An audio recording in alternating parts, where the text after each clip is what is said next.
Hello, guys. This is Mrs. Brown. I'm your student's social studies teacher. I teach both pre-AP classes and one general ed class. And so I wanted to just give you a recap of what we've done so far this year because we are coming to the close of 2 units, which we bundled together, and this week they will take a Unit 1 and 2 test.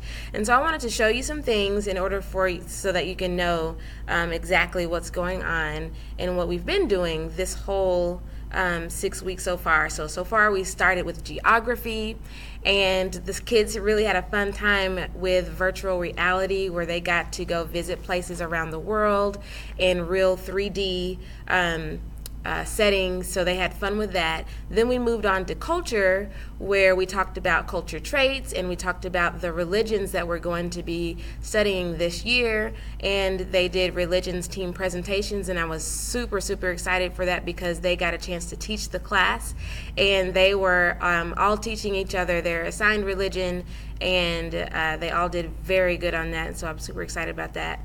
We've then moved on to government, and then we did some court hearings where they had to put a country on trial, and they had to vote as a jury to see if that government was limited or unlimited based off of the things that they learned about limited and unlimited governments, and that was super fun. And so this week I want to just, I'm doing a lot of small group work for students that need some gaps filled in on any of those topics that will be covered on the test: the geography, the culture, the government. And we're also doing a lot of playing games, and we're also doing some extension work for students who are ready to move on. So I want to talk to you more in detail about the study guide, because the study guide is something that the students will get before the start of every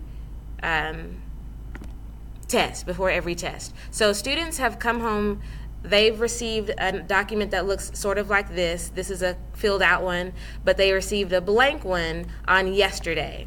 So some of them had a chance to work on it in class yesterday, and we also worked on this today. And how I do study guides in my class is I will give the student study guides several days before the exam. I do not require signatures from parents because I feel that students need to be responsible enough to either study, and if they don't, then the natural consequences will occur. So this is their study guide that they have, and what I do is in Canvas, students have this quiz. It says Unit 1 and 2 Study Guide. When students click on that, they are to basically take the quiz. And so this is kind of like what they see.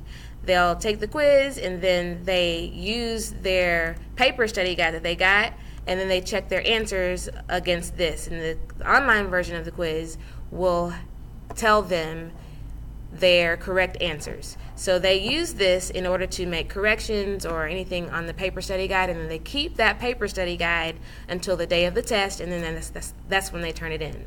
So students have been working on that in class, and they are encouraged to continue that process at home. So that's what's been going on this week. If you have any questions about that, I want you to feel free to give me an email. I want to also give you instructions on how to get parent access to Canvas. So what you want to do is go to the Red Oak ISD website, and you can actually click on, don't know why it's not in the Parents tab, so just click on the Students tab, and under the Students tab, I want, it's not there either. So let's see, go under Students and then Online Resources. So this is exactly why I wanted y'all to see this, so it won't be a mystery to you. And so when you go to Online Resources, you'll see a link that says Canvas. So Canvas is hidden in the Red Oak ISD website, but it is there. So the way that I got to it was I went to Students here, and I went to Online Resources, and then click on Canvas. When you click on Canvas, this is the student login page. They put their login and their password, and they get their classwork and stuff there. However, you are a parent of a Canvas user, so you're going to click on Parent of a Canvas User, click here for an account. When you do that, you will sign up, and that's the way that you can see their quizzes, their team presentation work, the stuff that they're doing in my class. You can see most of it there. The other stuff that you can see, you'll see in their ISN. So please sign up for Parent Portal Canvas, guys, because you really, really will be much better off if you can see exactly what they are doing in class from day to day, and that's the way to do it. Another thing that I encourage you to do is to sign up on my Remind, and you do that by texting 81010, and then the message you text is at symbol WCG Brown. And then what I do is I send reminders like they have a test this week, or I just sent out the study guide, or we have a presentation tomorrow, things like that. And then you'll be able to keep on top of what your students are doing, so you'll never be confused or wonder what we're doing in class. If you do those two things, plus really, really, really make sure that you check Skyward. So how to get to Skyward, the same thing. You go to Red Oak ISD, you can click Parents, and then you can click the Skyward Family and Student Access. And every kid is in Skyward, so all you have to do is sign them in right there. So Skyward is where you see all their grades, Canvas is where you see all their work, and Remind so that you can get just reminders from me from day to day. That is about it. If you have any questions, feel free to email me at amber.brown@redoakisd.org, and we will see you tonight at open house. Bye.